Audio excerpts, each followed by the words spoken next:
সভাপতি, দপ্তর সম্পাদক, মুখ্য সমন্বয়ক সহকারে যেভাবে আসলে হুট করে অন্য একটি দলে যোগদান করলেন, এই বিষয়টি আসলে শোভনীয় নয়। বৈষম্য বিরোধী ছাত্র আন্দোলন, এই সংগঠনটির নেতৃত্বে আসলে জুলাই গণ অভ্যুত্থান হয়েছিল। এদের যে সভাপতি রিফাত রশিদ এবং দপ্তর সম্পাদক, মুখ্য সমন্বয়ক সহ কয়েকজন এই এনসিপিতে যোগ দিয়েছেন। এই বিষয়টি আসলে এইভাবে না করলেও হতো, যে এই বৈষম্য বিরোধী ছাত্র আন্দোলন এটা শুরু থেকেই আসলে জুলাই গণ অভ্যুত্থানের নেতৃত্ব দিয়েছিল এবং গণ অভ্যুত্থান পরবর্তী সময়েও আসলে একটা প্রেসার গ্রুপ বা এই টাইপের আসলে বিষয় ছিল।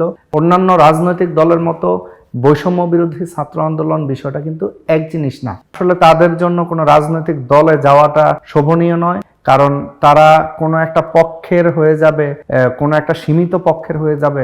এই বিষয়টা আসলে জুলাইয়ের সময় যারা আন্দোলনে ছিল, সংগ্রামে ছিল এবং বৈষম্য বিরোধী ছাত্র আন্দোলনকে সমর্থন করেছিল, তারা এই বিষয়টা কোনোভাবেই আসলে আশা করে না।